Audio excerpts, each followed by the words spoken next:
Os pontos de Fernando Lima.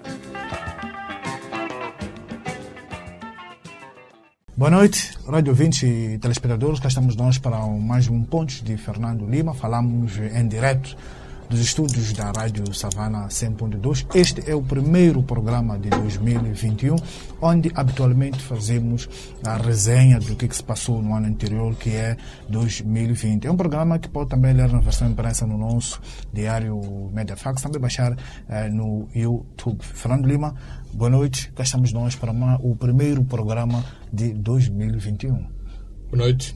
Isso significa que deixamos mais um ano para trás e, neste caso, e muito especificamente por causa de 2020 ter sido tão difícil, esperemos, de facto, que 2021 seja muito, muito, muito melhor que 2020 e, sobretudo, que tenhamos todos vacinas para ver se pomos para trás das costas esta terrível pandemia que afetou todo o mundo e, sobretudo, afetou a economia de muitos países, nomeadamente a economia de Moçambique, nomeadamente os mais pobres de Moçambique.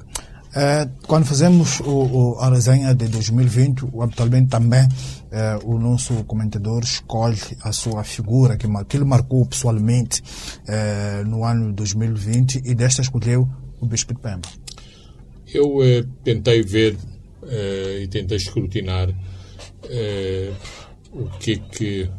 qual foi a figura de facto que mais marcou este ano em Moçambique, e eu acho que é incontornável a figura do Bispo de Pemba, Dom Luís Fernando, porque ele assumiu desde cedo uma posição muito firme em relação àquilo que se estava a passar em Cabo Delgado, em relação à violência e, sobretudo, em relação ao martírio dos mais desfavorecidos. Portanto, ele tornou-se, de facto, na voz dos sem voz em Cabo Delgado. Infelizmente, e porque nós somos uma democracia imperfeita, a sua voz, o seu protesto, a amplificação da sua voz no panorama internacional não agradou a muitos em Moçambique e, portanto, por isso recebeu insultos e perseguições, mas penso que o seu papel em 2020 foi incontornável.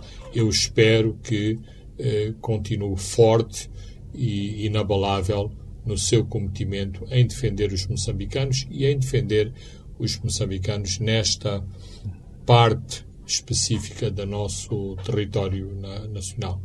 Devo dizer que eu, em 2020, estive com o Bispo de Pemba e fiquei muito impressionado, sobretudo muito impressionado pela sua grande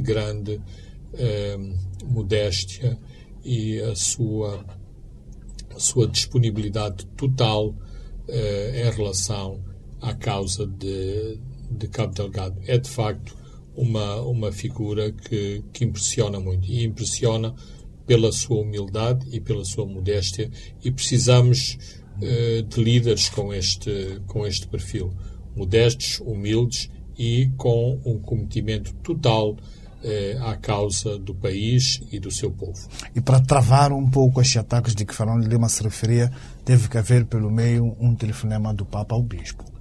Claro. Fez afastar um pouco. O Papa foi fundamental, neste caso eu diria infelizmente, porque é preciso a voz dos poderosos para acalmar outros líderes que se pensam donos do mundo e que acham que porque se movem, porque atiçam os seus mastins, fazem calar as outras pessoas.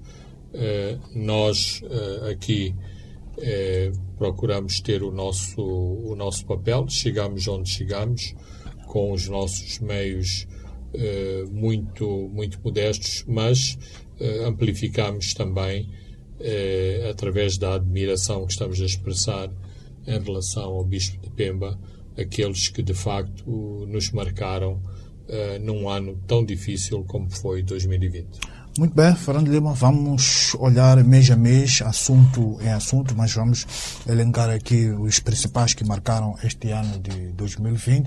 Como começa claramente em janeiro, quando Filipe Nyusi toma posse para o seu segundo mandato, mas isso na sequência das eleições de 2019, que foram marcadas por muitas irregularidades. A Frelimo obteve uma maioria de 2/3, a oposição ficou com 66 lugares, 60 da RENAMO e 6 do MDM. Depois houve esta formação do governo, que saiu a conta gotas, o que demonstrou essas dificuldades de formação deste governo. Há uma correlação de forças dentro do partido governamental, Fernando. Penso que o objetivo é sermos mais ou menos telegráficos em relação a todas estas notas que, neste caso, tu compilaste em relação a 2020. Quando se pensava que o segundo mandato seria isento de sobressaltos, eles começaram logo na altura ou à volta da tomada de posse, não da tomada de posse em si, mas na formação do governo, o que mostra que Filipe Nyusi não tem ainda o controle do partido Frelimo e que as diversas facções dentro do partido Frelimo têm força suficiente para influenciar a própria formação do governo, e foi isso que se passou. Quando há um hiato, ou houve um hiato entre outubro e janeiro, outubro de 2019 e janeiro de 2020, não se percebe do porquê de convites à última da hora para se ocupar de determinados cargos, para chegar ao governo, e também de o governo não ter sido apresentado como um todo, uma equipa total ou completa para o seu mandato de 5 anos. Depois ali vimos que havia ainda uma dificuldade se seria como primeiro-ministro, ministro X ou Y. Houve depois, à última hora, algumas mudanças de pedras. Bem, isso reflete esta questão global, que foi como formar o governo e colocar as diversas peças neste governo, nomeadamente o primeiro-ministro. E penso, por aquilo que aconteceu, nomeadamente até por causa do incidente Isaltina Lucas, que foi chamada à última da hora para dar corpo à equipa do Orçamento de Estado para 2020, é uma indicação de que este primeiro-ministro não estava previsto na nova equipa. Mas o Presidente conseguiu manter o seu tripé, ou conseguiu manter algumas das figuras mais importantes que o acompanharam do governo anterior. É verdade, sim, e parece-me que é inquestionável que aí o Presidente bateu o pé e conseguiu exercer os seus poderes e a sua influência, se calhar não como ele queria, se calhar essas peças do tripé não estão nos postos que ele previu inicialmente, e sobretudo e pelo performance ao longo do ano, mostra que, por exemplo, Carlos Mesquita está algo desenquadrado neste Ministério da Indústria e Comércio, e o seu performance em relação à pasta anterior dos Transportes e Comunicações não tem sido o mesmo. Portanto, foi para mim um arranjo de última hora arranjarem esta pasta do Comércio e Indústria. Passado um ano, que agora já começamos um outro, quais são para si as figuras que mais estão a destacar neste governo? Bem, eu tenho a anotar uma agradável surpresa, do Ministério da Saúde.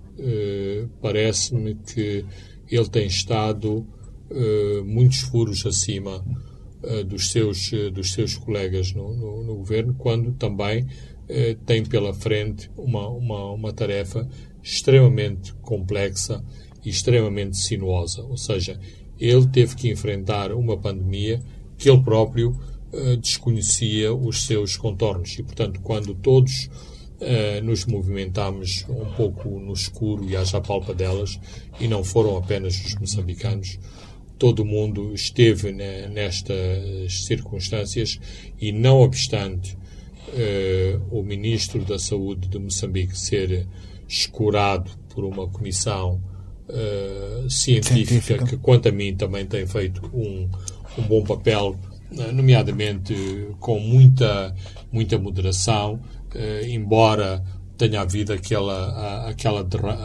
derrapagem que não é culpa da comissão científica, mas é culpa de outros poderes, nomeadamente se o Presidente devia ou não decretar o estado de emergência ou ter ficado sem ter instrumentos à mão para continuar o estado de emergência e termos que, à pressa, prepararmos ou refazermos a lei das calamidades. Mas penso que esta comissão técnico-científica tem tido um bom papel, com muita moderação, para dar ao país as respostas que eram necessárias, sem entrarmos em grandes excessos, como aconteceu noutros países. Mas, à frente da execução de todo este programa de gestão do Covid-19, em primeiro lugar esteve o Ministro da Saúde e, por outro lado, o Instituto Nacional de Saúde, que mostrou estar à altura desta responsabilidade, soube fazer uma excelente gestão dos parcos recursos que existiam à altura da eclosão da pandemia em março. É bom recordar que, se houvesse um surto a sério, o país entraria em colapso total, porque não havia meios de suporte médico nos vários estabelecimentos hospitalares do país. Na altura pensava-se muito que a chave do problema seriam os auxiliares de respiração, o que tem vindo a mostrar que não são precisos, quanto muito a maior parte dos pacientes que requerem internamento hospitalar têm recebido, sobretudo, oxigênio e não os ventiladores mecânicos que têm sido utilizados noutras partes do mundo. Portanto, eu penso que, ao nível do governo, o desempenho de Armindo Tiago tem sido muito bom, sobretudo porque excedeu as expectativas que se faziam a seu respeito. E naquele seu estilo de uma linguagem um pouco mais pedagógica, ajudou muito a compreendermos melhor esta pandemia. Granjeou simpatias também pela sua humildade. Acho que, como pormenor de pé de página, ele próprio foi afetado pelo Covid-19. Ele próprio tomou a iniciativa de anunciar que foi infectado, ao contrário de toda aquela telenovela que envolveu o mayor da cidade de Maputo. Portanto, eu penso que ele tem estado muito bem, embora digamos que o Covid-19 de algum modo tem desfocado outras áreas da atenção do Ministério, nomeadamente, por exemplo, toda a questão do aprovisionamento de medicamentos e outro equipamento médico-hospitalar, mas parece-me que, para isso, o Governo adotou a estratégia de recrutar um vice-ministro e o vice-ministro tem exatamente essa responsabilidade de ter um ministério mais assertivo e menos envolvido em escândalos de procurement em relação ao medicamento, que têm sido acusações recorrentes neste Ministério. Eu diria que João Machatino nas obras públicas, o Celso Correia, que é o nosso super-ministro, e o Max Tonella nos recursos minerais têm estado iguais a eles próprios. Não é uma surpresa que o seu desempenho continue acima da média. Não me parece que haja outros casos a salientar.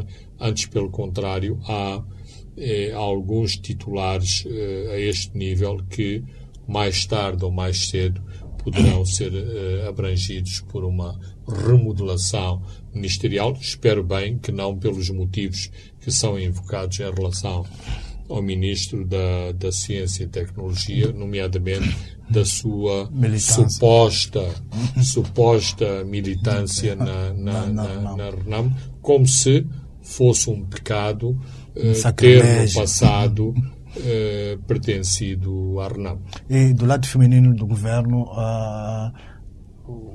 quem é que Fernando Lima olha que tenha tido um desempenho acima da média? Alguns críticos, alguns analistas olham para Augusto Maíta como alguém que reorganizou aquele ministério. Bem, o Ministério do acho que agora não se chama tanto das pescas, mas mar, águas interiores. Do mar, das águas interiores, pronto, mas de qualquer forma é o Ministério que trata das pescas e dos recursos marinhos.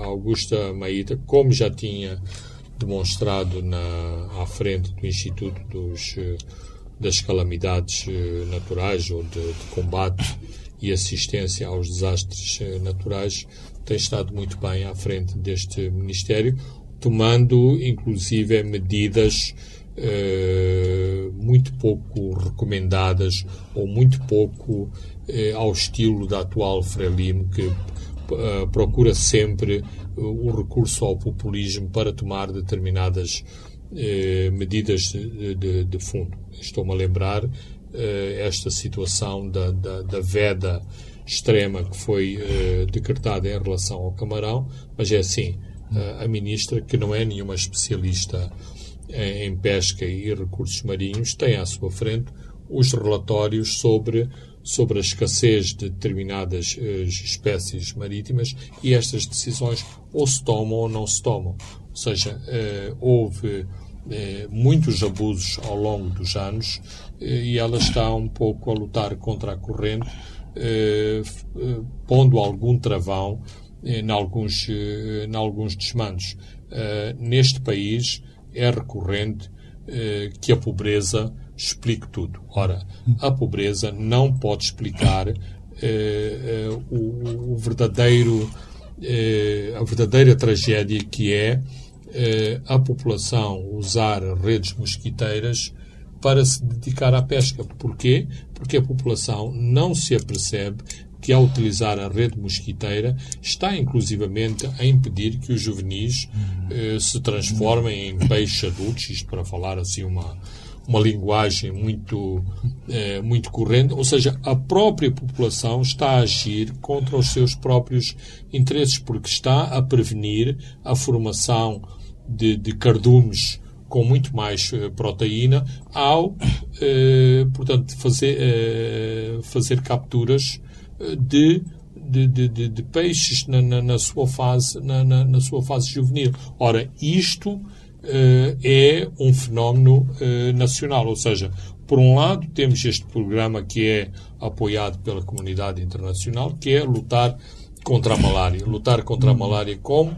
Com a rede mosquiteira, que no passado era visto como uma herança colonial, eram os colonialistas que usavam a rede mosquiteira. Agora é o grande combatente contra a malária, as pessoas terem nas suas habitações tradicionais uma rede mosquiteira. Ora, o facto das redes mosquiteiras serem gratuitas e terem sido distribuídas de forma massiva, fez com que nas zonas ribeirinhas a rede mosquiteira rapidamente se transformou numa rede de pesca. Numa rede de pesca. E aqui começa a outra tragédia, ou o outro lado da mesma moeda, que é um instrumento para combater a malária, passou a ser um instrumento para destruir os cardumes de pescado nacionais, e nem sequer são, porque este é outro drama, é que a rede mosquiteira não é utilizada para pesca de alto mar ou de águas profundas, é uma pesca de proximidade, de quase que se faz por pé, portanto são dos peixes e dos cardumes com peixes mais pequenos. Então, aqui ou se faz ou não se faz. Claro que dói o coração ver na televisão redes mosquiteiras a serem queimadas. Significa não estão a cumprir o seu papel inicial, que é de proteger a população do mosquito, nem, e por outro lado, e eu compreendo este discurso, estão-nos a destruir os nossos meios de subsistência, mas alguém tem que fazer este papel, e penso que está muito na personalidade de Augusto Maíta esta maneira de assumir os riscos pelas decisões políticas que está a tomar em relação às pescas. Espero que a mesma iniciativa se verifique em relação às licenças e em relação ao controle da costa contra os predadores dos nossos recursos marinhos, que continuam a assolar a zona económica exclusiva de Moçambique. E depois também tivemos Esperança Bias, que tomou posse como presidente da Assembleia da República, depois de ter sido cogitado o nome do Basílio Monteiro, o antigo ministro do Interior. Neste primeiro ano, acha que Esperança Bias tem estado à altura de dirigir aquela casa? Parece que está a seguir um caminho de busca de consenso, Fernando Lino. Num parlamento altamente desequilibrado, onde a Frelimo tem 2 terços, 184 deputados, e o nome 60 MDM-CIS. É assim, a senhora Esperança Bias, que constitucionalmente é a segunda figura do Estado em Moçambique, tem feito uma gestão do Parlamento tipo não fazer ondas.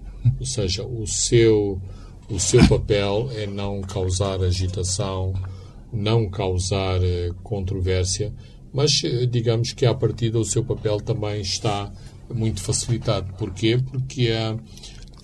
Porque a oposição está muito, muito fragilizada no Parlamento, não tem um voto que lhe permita tomar grandes iniciativas, o que facilita a gestão dos debates no Parlamento. Não me parece que a senhora Esperança Bias tenha tido casos muito difíceis para resolver. Aliás, as situações mais complicadas são geridas pelas comissões, pelas bancadas parlamentares, e aí, mais uma vez, a Frelimo tem a sua vida facilitada, porque tem a esmagadora maioria no Parlamento. Tem, aliás, os dois terços. O mais recente episódio, nomeadamente em relação à eleição da Comissão Nacional de Eleições,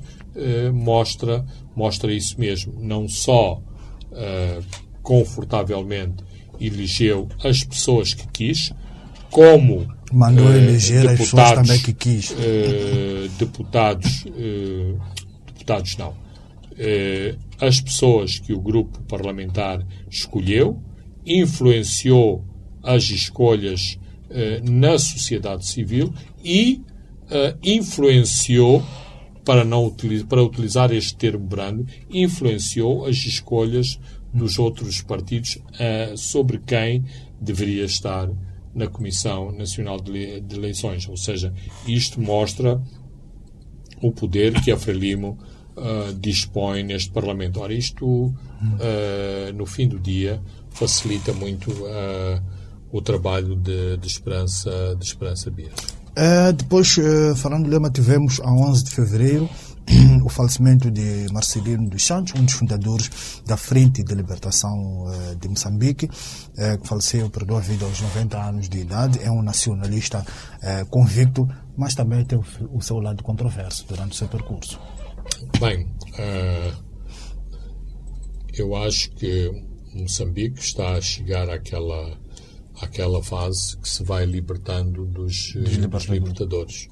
E vai-se libertando dos libertadores, não atribuo um particular significado político ou ideológico a este comentário, mas porque isto corresponde, digamos, a um desígnio natural.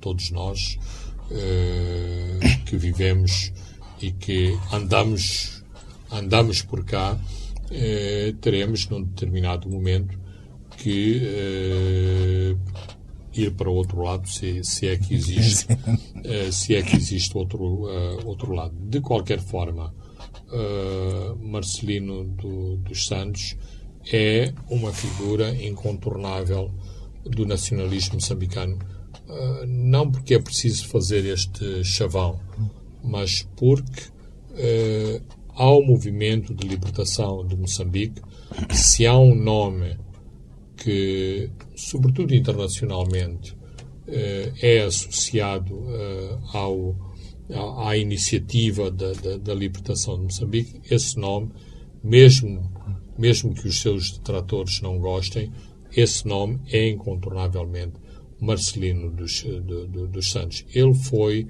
o verdadeiro embaixador do movimento de libertação de Moçambique durante a fase da luta. Ele teve um papel preponderante e a sua bagagem intelectual, o seu conhecimento e a sua percepção daquilo que ocorria no mundo, nomeadamente o movimento pela descolonização, teve em Marcelino dos Santos uma personalidade de grande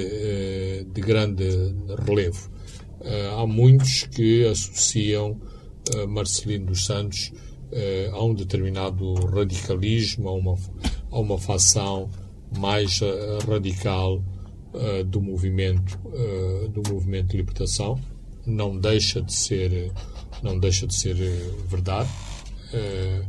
Também isso não deixa de ser verdade. Todos os movimentos têm as suas dinâmicas e a radicalização dos movimentos de libertação corresponde exatamente a essas dinâmicas. É difícil estarmos a fazer futurologia andando para trás, nomeadamente saber se com Mondlane a Frelimo teria sido assim, teria sido diferente, seria Mondlane o Nelson Mandela de Moçambique. Isto permitiria ou não a ascensão de Samora Machel, mas, por exemplo, Samora Machel não era Marcelino dos Santos. Portanto, cada uma destas personalidades teve o seu papel no movimento de libertação. Seria de um oportunismo grosseiro tentar apagar esta figura indelével no movimento de libertação de Moçambique.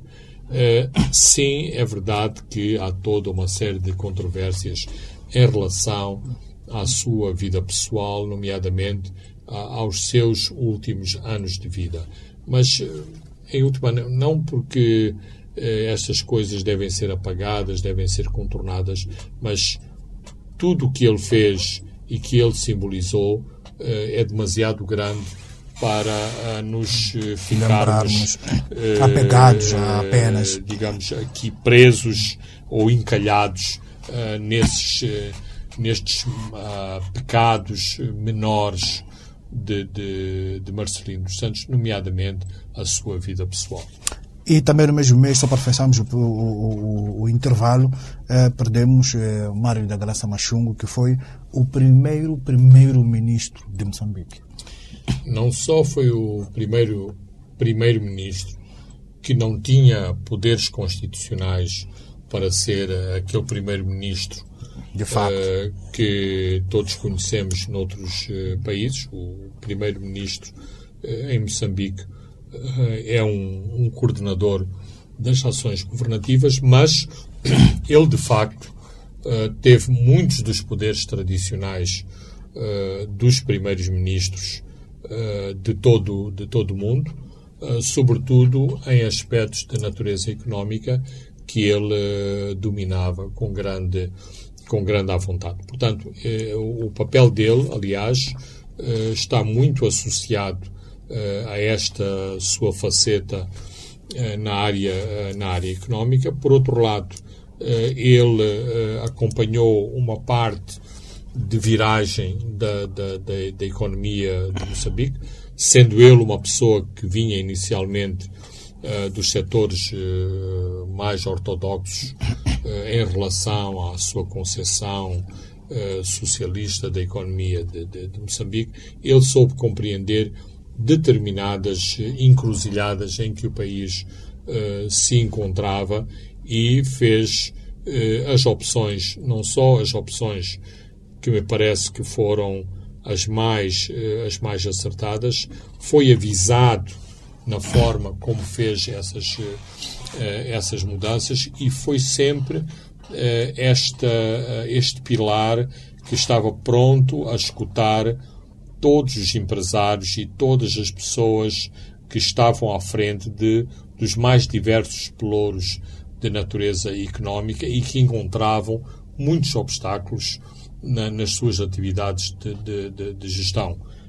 Ao longo dos anos, eu recolhi inúmeros depoimentos no sentido de dizer, naquela altura foi Mário Machungo que deu a aprovação, foi Mário Machungo que desbloqueou, foi Mário Machungo que foi ao Presidente tratar desse assunto. Então, o papel dele exorbitou muito as competências formais que ele tinha, que eram muito poucas.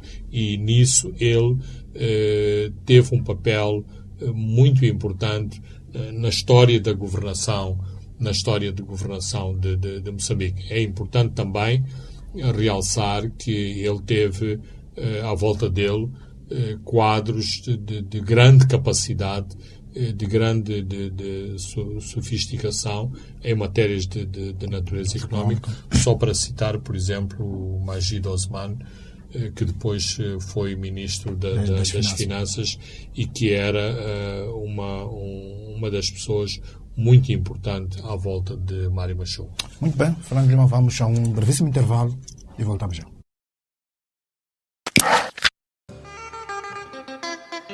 Os pontos de Fernando Lima.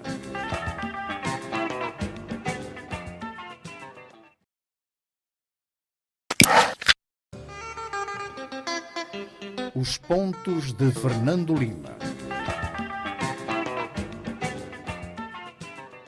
Boa noite, estamos de volta à segunda e última parte dos pontos de Fernando Lima. Agora vamos olhar para a questão da insurgência em Cabo Delgado. Fernando Lima, e depois em março tivemos este grupo de atacantes a intensificar estas incursões e pela primeira vez em março tomam a vila de Mocimboa da Praia, que foi sendo tomado várias vezes e agora parece que já é definitivo.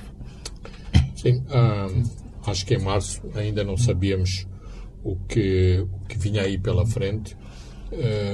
Está claro para mim que o objetivo dos jihadistas era de facto proclamarem uma região de Cabo Delgado como a sua base principal, não uma base do mato como a base síria, mas uma sede distrital que lhes dê, que tenha impacto internacional. A componente de propaganda é uma componente importante em toda a luta do Estado Islâmico, não só em Moçambique, mas vimos no Iraque e na Síria que a componente de propaganda tinha um grande efeito mobilizador. Vemos como os vídeos que eles fazem de Cabo Delgado circulam nos telefones das pessoas, a começar pelas pessoas em Cabo Delgado, e, portanto, claramente que havia este objetivo de tomar Mocimboa da Praia. Março foi um mês fatídico para o governo de Moçambique e para a GFDS em Cabo Delgado, porque a seguir a Mocimboa seguiu-se o ataque a Kisanga, onde foi hasteada a bandeira do Estado Islâmico, a Macomia e posteriormente Muidumbe, que foram as 4 sedes distritais ocupadas pelos e também uma ameaça de atacar Moeda. Certo. Isto determinou a vinda dos mercenários da DAG para Moçambique, com os seus helicópteros e com o seu grupo de apoio, que tem tido um papel importante na contenção dos ataques.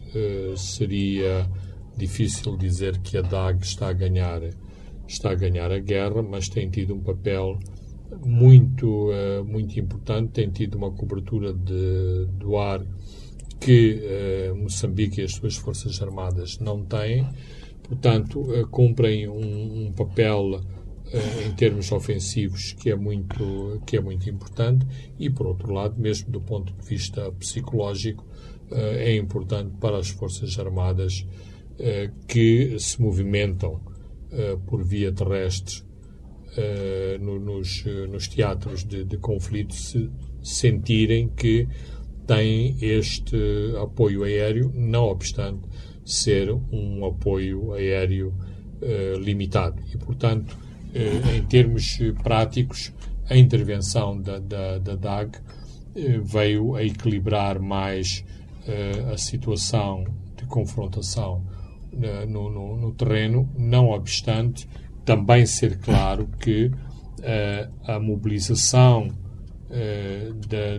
dos jihadistas e a forma como dispõem os efetivos mostra claramente que as forças governamentais no terreno não têm capacidade para, no mesmo momento, estarem a acudir a uma situação de ataque, por exemplo, no distrito de Muidumbe, e defenderem Nangade, que é o que tem vindo a acontecer, sobretudo nos últimos meses, onde se mantém ativa a ação em Muidumbe e, por outro lado, um grande desgaste em Nangade, que representa ou que representava a via de acesso alternativo a Palma. É bom também salientar Muidumbe, porque é o único distrito para o interior que os jihadistas têm atacado ou têm concentrado as suas ações. Por um lado, porque por Muidumbe passa a ofensiva contra Moeda, que é a principal base militar das FDS em Cabo Delgado, mas também porque destrói ou põe em causa outro mito sobre Cabo Delgado, que os sítios no Planalto e os sítios que são habitados por população de etnia Maconde são inexpugnáveis à violência de um grupo com as características do grupo jihadista que está a atuar neste momento em Cabo Delgado. E depois em Cabo Delgado também tivemos o lançamento da Agência de Desenvolvimento Integrado do Norte, chamado ADINE, que tinha este objetivo de estimular o desenvolvimento e combater a pobreza, mas também trazendo esses jovens que aparentemente aliam-se a estes grupos armados protestando contra esta pobreza, Fernando Lima. Esta foi a solução para aquele problema? Esta era a solução preconizada. Eu continuo a acreditar que é um instrumento muito importante para dar resposta aos problemas que esta província em particular enfrenta. Agora, olhando à distância, ou seja, há meses que esta agência foi criada, parece-me que foi extemporânea o seu lançamento, porque não há uma grande visibilidade da agência, conhece muito pouco da sua atividade. Portanto, isto significa que quando foi lançada houve alguma precipitação no seu lançamento, porque a seguir ao lançamento seguiu-se o nada, ou se existe alguma coisa, nós conhecemos muito pouco. Portanto, repito, os seus objetivos são muito, muito importantes, responde a outros quesitos que não o combate por força das armas à violência que a província enfrenta, mas no terreno esta agência faz muito pouco e sente-se muito pouco a sua presença, inclusivamente a sua inefetividade dá aso a algumas confusões, nomeadamente confundir a ADIN com um braço do INGC. Ora, no meu entender, são duas agências com objetivos completamente diferentes. Aliás, devo dizer que eu esperava muito mais do INGC em Cabo Delgado, sobretudo quando começou o grande mar de refugiados que assolou a cidade de Pemba e onde se viu muito pouco da atividade do INGC nesta província. Voltando um pouco para o campo político, ouvimos o Suf Mamad, o presidente da Renamo, que contornou este costume do líder da Renamo, Afonso Dhlakama, tomou posse como membro do Conselho do Estado, aceitou este estatuto do líder do segundo partido mais votado e passou a ter direito a regalias inerentes a estas personalidades.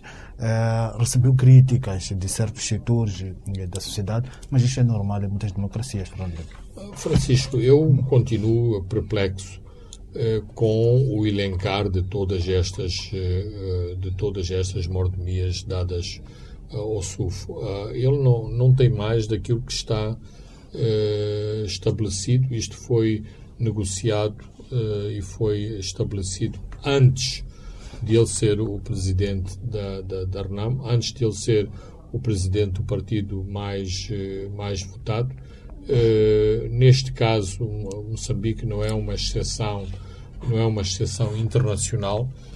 Há um estatuto que é reconhecido ao líder da oposição. Claro que em Moçambique a questão das mordomias precisava de ser melhor discutida e escrutinada, nomeadamente saber se o facto de se ser ministro ou político dá direito a carros, casas, despesas de água, luz, telefone. Esse sim é uma ação muito sui generis moçambicana, mas quanto ao resto é perfeitamente natural e assim eu não tenho expectativa que o Suf Mamad, por ser o líder da oposição, tinha que se vestir como o Mahatma Gandhi, que tinha apenas uma túnica que ele próprio teceu no seu tiara tradicional e que calcorreou ainda acompanhado apenas por um bastão. Então, o líder da oposição, digamos, comporta-se e usa os mesmos brinquedos que são atribuídos aos membros do governo e aos membros do partido no poder. E vemos também este comprometimento dele, esta entrega dele neste processo do IDDR. Sim, aí tenho algumas reticências, porque acho que ele poderia ter batido mais o pé, ser mais agressivo, mas talvez porquê? Porque todos nós estamos intoxicados pela personalidade de Afonso Dhlakama. Era a mesma coisa que ter a expectativa que Joaquim Chissano e Armando Guebuza seriam a encarnação de Samora 2, Samora 3. Não há dois Samoras, só havia um. Chissano tinha a sua personalidade e a sua forma de fazer governação, Armando Guebuza a sua. Portanto, o Suf Mamad é um líder eleito da RENAM, tem a sua personalidade, a sua maneira de gerir o partido. Agora, é passível de críticas, há críticas, nomeadamente, e do meu ponto de vista, Ossuf Momad é o epicentro de uma série de tensões dentro da RENAM, porque não sabe gerir as diferenças dentro do partido. Está a alienar, quanto a mim, uma importante base eleitoral, que é a zona centro de Moçambique, mas isso é outro debate que não tem a ver se anda de carro com a cilindrada 3.000 ou a 2.000, ou se qual é a qualidade dos fatos que veste e quantas pessoas têm para o servir na casa protocolar que lhe foi entregue. Os raptos também continuaram a marcar 2020 e perante a inércia em praticamente todo lado, há um movimento que surgiu na Beira, deu o muro na mesa e disse raptos não. A ação da Beira vale o que vale, mas foi muito importante, sobretudo num setor que tem sempre muito medo em se posicionar. Eu nunca, ou seja, reformulando a questão, acho que se há um setor subserviente em Moçambique, ele é representado pelo nosso chamado empresariado nacional. Mas corresponde à matriz desse mesmo empresariado. Esse empresariado cresceu à sombra do Partido Frelimo. Portanto, é natural que seja subserviente. Quando eu olho para a América Latina e vejo um empresariado que habitualmente está sempre na oposição, é sempre super crítico dos poderes do dia, há uma diferença abismal em relação a Moçambique, onde as posições do empresariado são sempre de muito pouco impacto e, portanto, parece-me, é de bradar aos céus, diria, que um setor da sociedade que tem sido massacrado pelo fenómeno dos raptos proteste tão pouco. Por isso, foi muito, muito importante, está a ser muito importante que os empresários da Beira, não todos os empresários, mas estes que estão à volta do movimento Raptos Não, se tenham manifestado, se tenham feito ouvir a sua voz e conseguiram provocar algumas iniciativas, quer do lado governamental, quer do lado da própria Confederação Empresarial, que finalmente acordou para o fenómeno dos raptos. E não basta dizer, e é verdade, que a CTA se tem preocupado, tem feito as suas iniciativas, mas, do meu ponto de vista, as iniciativas da CTA têm que ter estes dois aspectos. O aspecto de tomar as suas ações em relação às áreas que lidam com o fenómeno dos raptos, mas ser também muito visível na condenação deste fenómeno. Em julho tivemos o lançamento do programa Sustenta. Este programa foi lançado pela primeira vez em 2017 para abranger 10 distritos da Zambésia e também de Nampula. E agora foi lançado já para todo o país. Tem importantes financiamentos. Um dos principais financiamentos é do Banco Mundial. E tem apoio também um pouco do FMI. O governo olha este programa como a principal base para tirar da Constituição este chavão de agricultura é base de desenvolvimento. Fernando Lima, acho que 2020 ainda é pouco para fazermos uma análise um pouco mais abrangente, mas olha para Sustenta também como este projeto que veio para ficar. Eu espero bem que sim.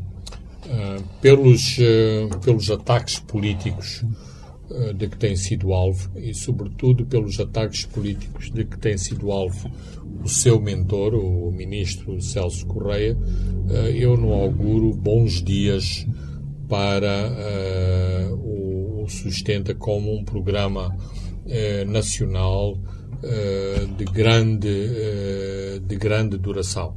Mas eu gostaria que isso acontecesse, sobretudo se forem comprovados, em termos práticos, resultados positivos, nomeadamente os impactos que este programa poderá ter sobre o campesinato e sobre esta transição, que é uma das coisas que o programa preconiza, a transição do camponês para o pequeno agricultor, para o agricultor médio, ou seja, termos um agricultor muito mais sofisticado, que sabe utilizar alfaias agrícolas, que sabe utilizar fertilizantes e está mais à vontade com práticas agrícolas que sejam mais produtivas, ou seja, que atinjam níveis de produtividade muito mais elevados. Mas os assuntos da agricultura não acontecem da noite para o dia. É preciso, são lentos. O campo, aliás, é tradicional em resistir à mudança, mas também o campo tem-nos dado indicadores muito interessantes, nomeadamente, por exemplo, a movimentação da população do algodão para o gergelim, para a soja, para o feijão bor, ou seja, a população tem a potência e sabe fazer as suas opções em relação às culturas que dão mais rendimento. Não é por acaso que o tabaco tem o sucesso que tem, apesar do politicamente incorreto que é cultivar tabaco. Portanto, não é de todo um dogma que os camponeses são avessos à mudança. Os camponeses sabem ver o dinheiro que lhes cai no bolso. Por exemplo, este ano há uma grande euforia no campo porque há um subsídio em relação ao preço do algodão. Portanto,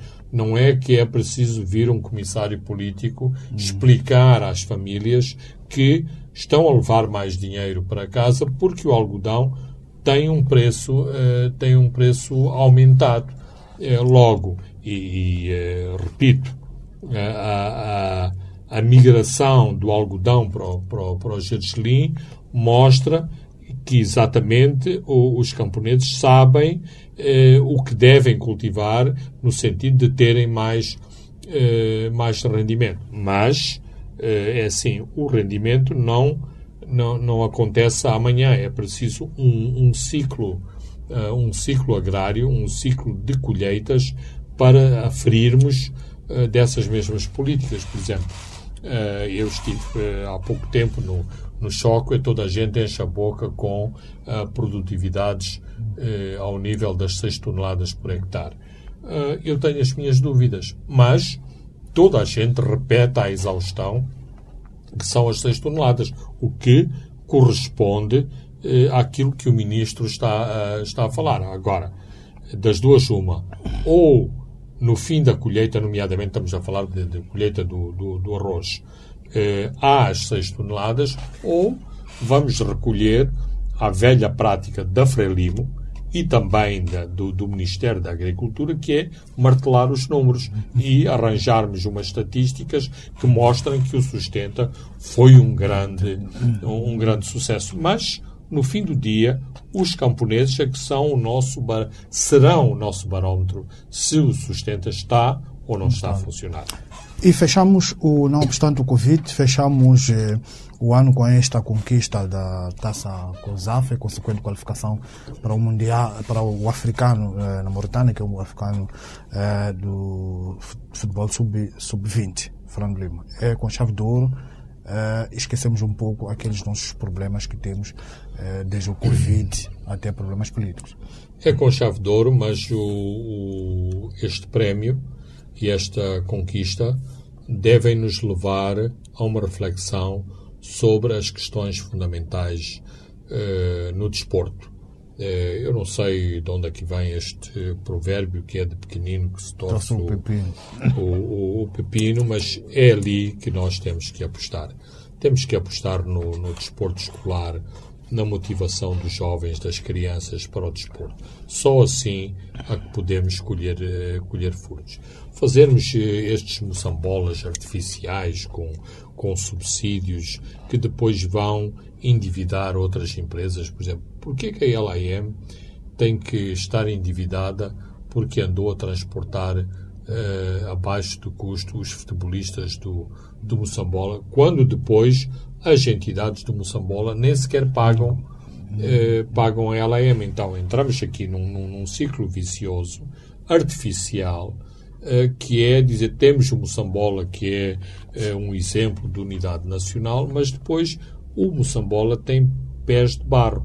Logo, aquilo que deve ser a reflexão em relação às Mambinhas está aí um exemplo, mas este exemplo tem que ser muito mais estruturado por forma a que os nossos jovens, as nossas crianças tenham de facto acesso ao desporto, para começarmos a ter também os nossos campeões e muito mais alegrias na frente desportiva.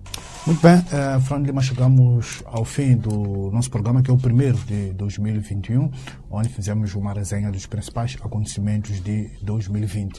Eu sou Francisco Carmona, André dos Santos e Leque Vilanculos encarregaram-se da parte técnica. Boa noite, até de hoje a 7 dias.